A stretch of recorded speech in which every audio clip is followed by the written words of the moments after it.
जय श्री गणेश भक्तजनों। आज हम आपको पौष पूर्णिमा की व्रत कथा सुनाने जा रहे हैं। साथ ही आपको कुछ अचूक उपाय एवं विधि भी बताएंगे जिससे आपके पौष पूर्णिमा के व्रत का पूर्ण रूप से फल आपको प्राप्त होगा। भक्तजनों, यदि आप हमारे चैनल पर नए आए हैं तो चैनल को अवश्य सब्सक्राइब करना, वीडियो को लाइक शेयर कर लेना। आपका बहुत धन्यवाद होगा। श्री गणेश आपके भंडारे भरें। आइए भक्तों, शुरू करते हैं। पूर्ण चंद्र की छाँव में मन को मिले प्रकाश, पौष पूर्णिमा पर्व ये हर ले सारे कलेश, चमके ज्योति प्रकाश। चंद्र की पावन पर्व महान पौष पूर्णिमा, संग लाए सुख शांति का दान। आप सभी को पौष पूर्णिमा की हार्दिक शुभकामनाएं। भक्तजनों, पौष पूर्णिमा के दिन सुनी जाने वाली कथा और किसी भी कथा का शुभारंभ, कोई भी पूजा भगवान श्री गणेश जी के साथ ही शुभारंभ करनी चाहिए। तो सबसे पहले आइए सुनते हैं गणेश भगवान की अलौकिक कथा। एक बार गणेश भगवान एक छोटे से बालक का रूप धरकर चिमटी में चावल और चमचे में दूध लेकर धरती लोक पर आए और वहां आने पर वह एक गांव में गए जहां वह हर किसी से कह रहे थे कि कोई मेरी खीर बना दो, कोई मेरी खीर बना दो। एक बुढ़िया माई बैठी हुई थी। उन्होंने कहा, ला बेटे, मैं तेरी खीर बना दूं। अब वह छोटा सा बर्तन चूल्हे पर चढ़ाने लगी। तब गणेश जी ने दादी माँ से कहा, हे भागवती, आप छोटा सा बर्तन इस पर मत चढ़ाइए। आपके घर में जो सबसे बड़ा बर्तन हो वह आप इस पर चढ़ा दो। बूढ़ी माई ने बालक का मन रखने के लिए वही किया। वह घर के भीतर गई और घर का सबसे बड़ा भगोना लाकर चूल्हे पर चढ़ा दिया। वह देखती रही कि उसमें जो थोड़े से चावल उस बड़े बर्तन में उन्होंने हाथ डाला तो देखा वह पूरा भर गया है। अब गणेश जी ने कहा, दादी माँ, मैं नहाकर आता हूँ, तब तक खीर तैयार हो जाएगी। खीर तैयार हो गई तो बूढ़ी माई के पोता पोती खीर खाने के लिए रोने लगे। बूढ़ी माई जब भी कुछ बनाती तो बिना गणेश भगवान को भोग लगाए कुछ नहीं खाती, न किसी और को खाने देती थी। तब उन्होंने मन ही मन कहा, गणेश जी तेरे भोग लगे। ऐसा कहकर उन्होंने चूल्हे में थोड़ी सी खीर डाल दी और कटोरी भरकर खीर बच्चों को दे दी। बूढ़ी माई की पड़ोसन ऊपर से ये सब देख रही थी तो बूढ़ी माई ने सोचा, ये तो उस बालक से चुगली कर देगी, तो क्यों ना इसको भी एक कटोरा खीर मैं दे दूं। ऐसा उन्होंने सोचते हुए उस पड़ोसन को भी एक कटोरी खीर पकड़ा दी। बूढ़ी माई की बहू ने चुपके से एक कटोरा खीर चुरा ली और उसे चक्की के नीचे छुपा कर रख दिया। अभी भी गणेश जी नहीं आए। बूढ़ी माई को भी भूख लग रही थी तो उन्होंने भी एक कटोरा खीर का भर कर किवाड़ के पीछे बैठकर एक बार फिर कहा, गणेश जी आपको भोग लगे। ऐसा कहकर भोजन करना शुरू कर दिया और खीर खा ली। तब तक गणेश जी आ गए तो बूढ़ी माई ने कहा, अरे गणेशा, खीर खा ले, मैं तो तुम्हारी राह देख रही थी। गणेश जी ने कहा, दादी माँ, मैंने तो पहले ही खीर खा ली।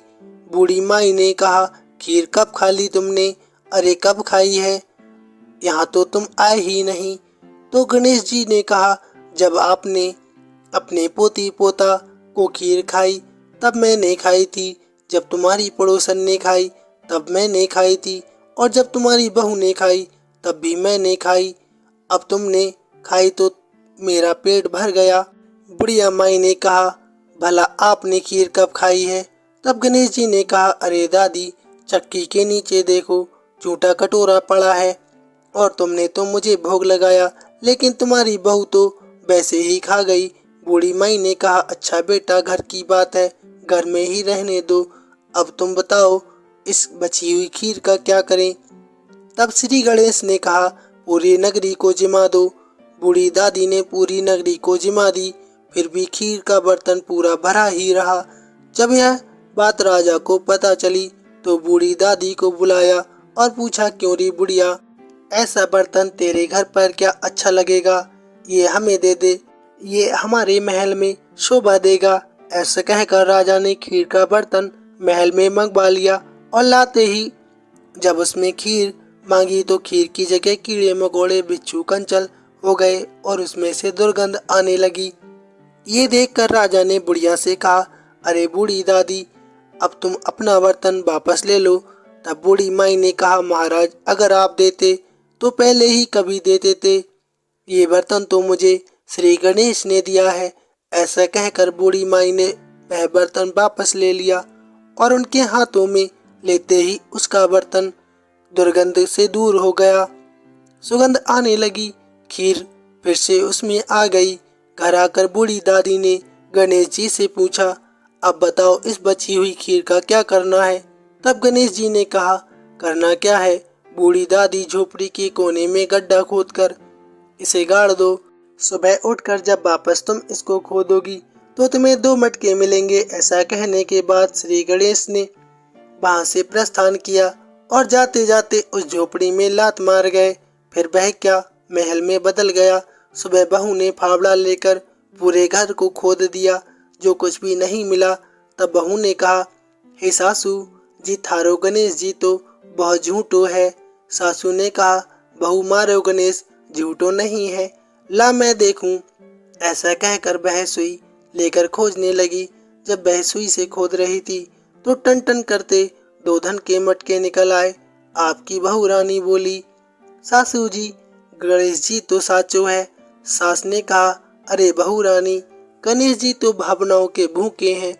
गणेश जी भगवान जैसा आपने बूढ़ी दादी को दिया, वैसा ही श्री गणेश आप सबको देना, आप सबके भंडारे भरना, आप सबका कल्याण करना, हमारी यही कामना है। हे विनायक, सबका भला करना। प्रेम से बोलो जय गणपति महाराज। भक्तजनों, पूर्णिमा कथा अब आरंभ करते हैं। द्वापर युग में एक समय की बात है, यशोदा जी ने श्री कृष्ण से कहा, कृष्ण, तुम सारे संसार के उत्पन्न करता, पालन करता और उसके संहार करता हो। आज कोई ऐसा व्रत मुझसे कहो जिसके करने से मृत्युलोक में स्त्रियों को विधवा होने का भय न रहे और यह व्रत सभी मनुष्यों की मनोकामनाएं भी पूर्ण करने वाला हो। तब श्री कृष्ण कहने लगे, हे माता, आपने अति सुंदर प्रश्न किया है। मैं आपसे ऐसे ही व्रत को विस्तार पूर्वक कहता हूँ। सौभाग्य की प्राप्ति के लिए स्त्रियों को 32 पूर्णमासियों का व्रत करना चाहिए। इस व्रत के करने से स्त्रियों को सौभाग्य संपत्ति मिलती है। ये व्रत अचल सौभाग्य देने वाला और भगवान शिव के प्रति मनुष्य मात्र की भक्ति को बढ़ाने वाला है। तब यशोदा जी कहने लगी, हे कृष्ण, सबसे पहले इस व्रत को मृत्युलोक में किसने किया था, ये मुझे विस्तार पूर्वक बताओ।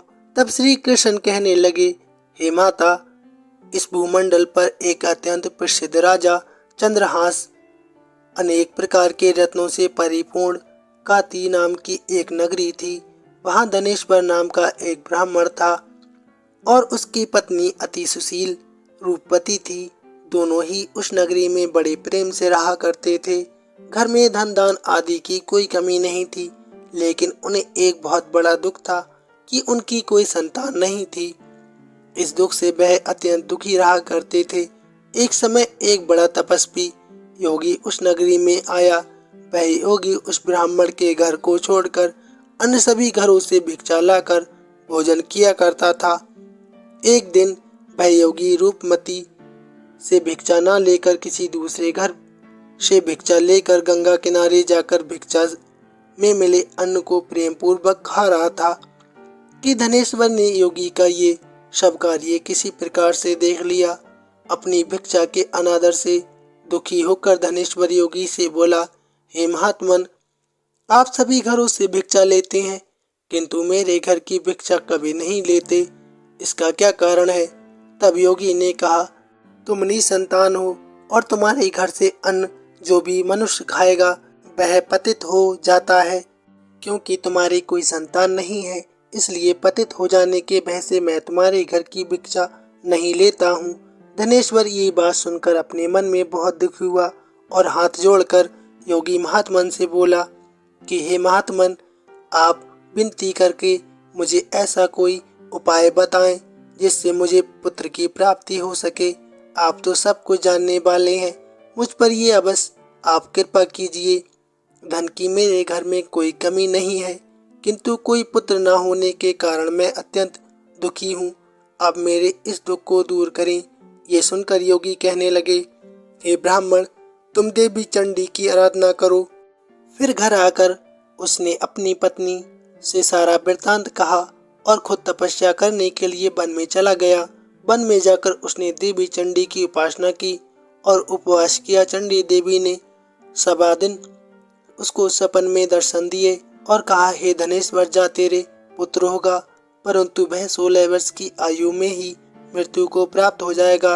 अगर तुम दोनों पति पत्नी 32 पूर्णमासियों का व्रत विधि पूर्वक करोगे तो वह दीर्घायु होगा। जितनी तुम्हारी सामर्थ्य हो, आटे के उतने दिए बनाकर शिव जी का पूजन करना, किंतु पूर्णमासी को 32 की संख्या पूरी हो जानी चाहिए। प्रातःकाल होने पर इस स्थान के पास ही तुम्हें आम का एक वृक्ष दिखाई देगा। उस पर चढ़कर तुम एक फल तोड़कर जल्दी अपने घर चले जाना और अपनी पत्नी से सारा वृत्तांत कहना।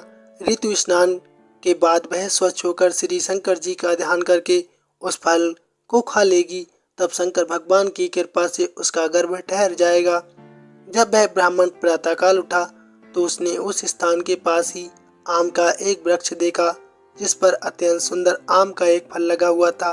ब्राह्मण ने उस आम के वृक्ष पर चढ़कर फल को तोड़ने का प्रयास किया, किंतु वृक्ष पर कई बार प्रयास करने पर भी वह नहीं चढ़ पाया।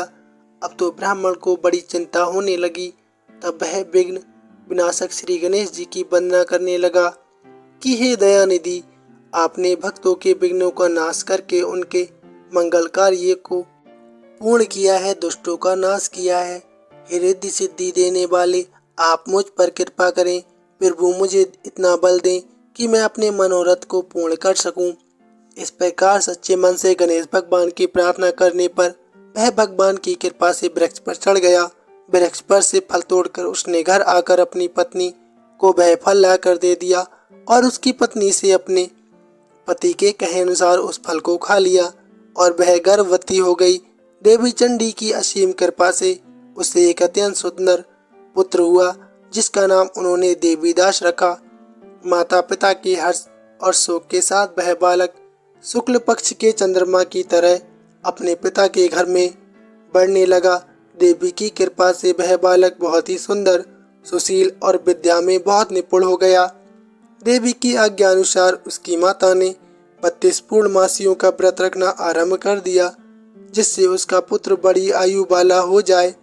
1.25 वर्ष लगते देवीदास के माता पिता को बड़ी चिंता हो गई कि कहीं उनके पुत्र की इस वर्ष मृत्यु न हो जाए।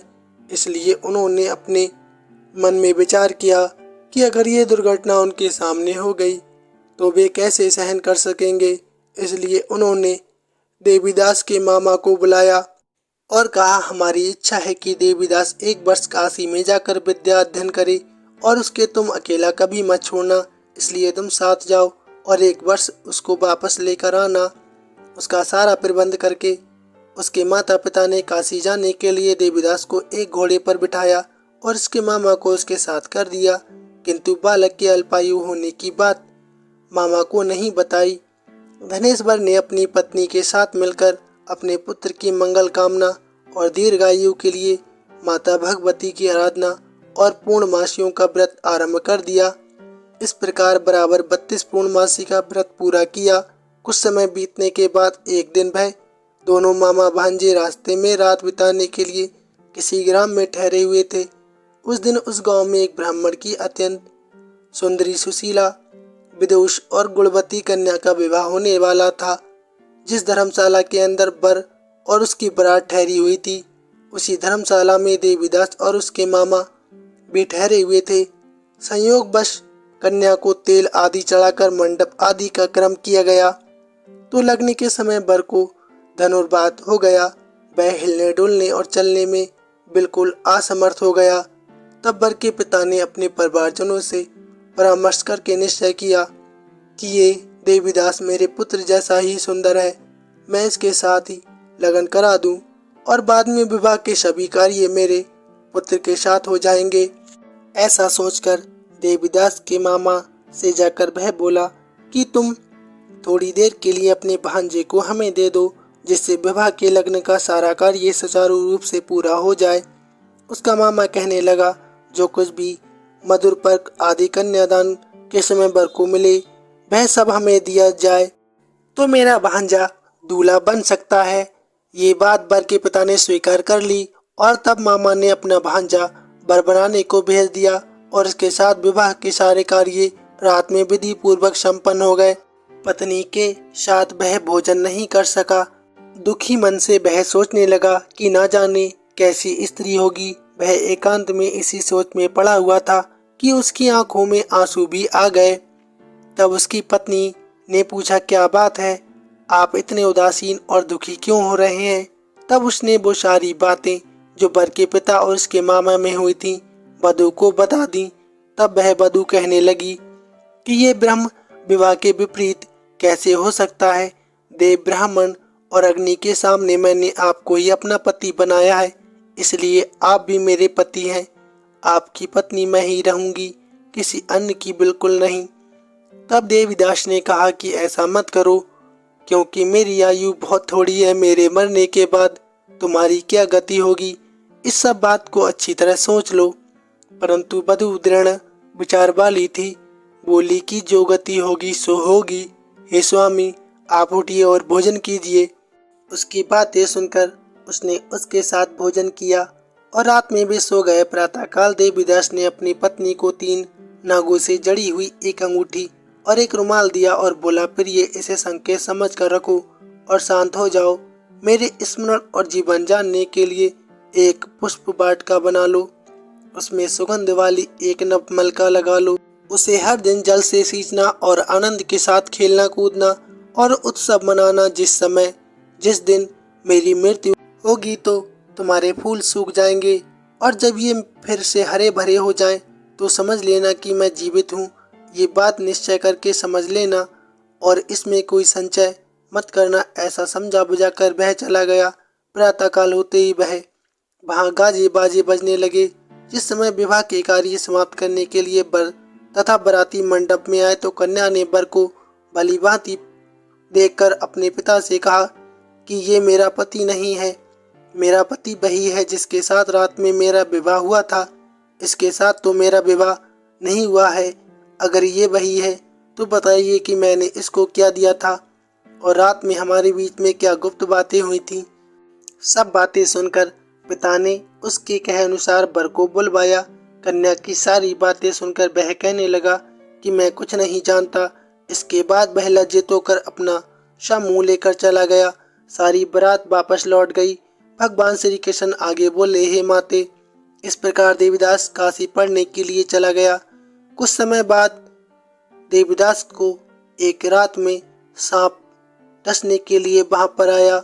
उस विषधर के प्रभाव से उसके बिस्तर के चारों ओर से विष की ज्वाला बह रही थी, जिसके कारण से उसके बिस्तर के चारों ओर विष की ज्वाला फैल गई। परंतु व्रत के प्रभाव से उसको वह सांप काट नहीं पाया, क्योंकि पहले ही उसकी मां ने 32 पूर्णमासी का व्रत कर रखा था।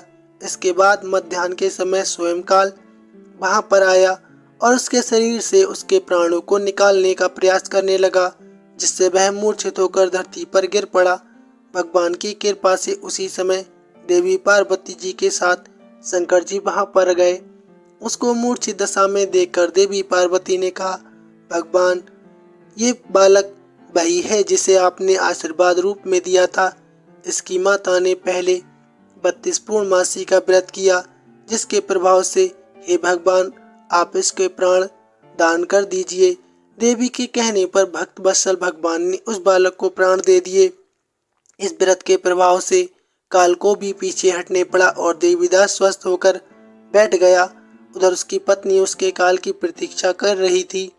एक दिन उसने देखा कि उस पुष्प वाटिका में पुष्प कुछ भी नहीं दिख रहा है, सब कुछ सूख कर नष्ट हो गया है। वह बड़े आश्चर्य में पड़ गई, किंतु कुछ क्षण में वह सब वाटिका पहले की तरह हरी भरी हो गई। तब वह समझ गई कि उसका पति पुनर्जीवित हो गया है। ये देखकर वह बहुत प्रसन्न होकर अपने पिता से कहने लगी, पिताजी, मेरे पति जीवित हैं, आप उनको ढूंढिए। जब 1.25 वर्ष बीत गया तो देवीदास भी अपनी मामा के साथ काशी से वापस अपने घर के लिए चल दिया। रास्ते में से उसने अपनी पत्नी को लेकर और अपने मामा के साथ वह अपने घर को चल दिया। नगर के पास पहुंचते ही उसके मामा ने खबर भिजवा दी कि हम और आपका पुत्र और आपकी पुत्र वधू वापस आ रहे हैं, आप स्वागत की तैयारी कीजिए। ऐसा सुनकर पहले तो उन्हें विश्वास नहीं हुआ, किंतु जब और लोगों ने कहा कि ये बात सही है, तब उन्होंने बड़ा आश्चर्य करते हुए उस बात को मान लिया। इतने में ही उनके पुत्र और पुत्रवधू मामा के साथ घर पर आ गए। उन्होंने माता पिता का आशीर्वाद लिया और उनकी माता ने पुत्रवधू को अपने हृदय से लगा लिया। सबकी आंखों से प्रेम के आंसू बहने लगे। अपने पुत्र और पुत्रवधू के आने की खुशी में धनेश्वर ने बड़ा भारी उत्सव किया और ब्राह्मणों को बहुत सा धन दक्षिणा आदि देकर विदा किया। भगवान श्री कृष्ण कहने लगे, हे माते, इस प्रकार धनेश्वर 32 पूर्णमासियों के व्रत के प्रभाव से पुत्रवान हो गया और जो स्त्रियां इस व्रत को करती हैं वे जन्म जन्मांतर में वैधव का दुख नहीं भोगती, वह सदैव सौभाग्यवती रहती हैं। ये मेरा वचन है, इसमें कोई संदेह नहीं है। ये व्रत पुत्र देने वाला है, मनोकामनाओं को पूर्ण करने वाला है। 32 पूर्णमासियों के व्रत करने से वृत्ति की सारी इच्छाएं भगवान की कृपा से पूर्ण हो जाती हैं। सब मिलकर प्रेम से बोलिए, शिव भगवान की जय, कृष्ण भगवान की जय, जय श्री गणेश। धन्यवाद भक्तों। आइए जान लेते हैं कुछ उपाय। आज एकाक्षी नारियल माता लक्ष्मी को चढ़ाएं, जिससे माता लक्ष्मी आप पर बहुत प्रसन्न होंगी और आपकी मनोकामना अवश्य पूर्ण करेंगी।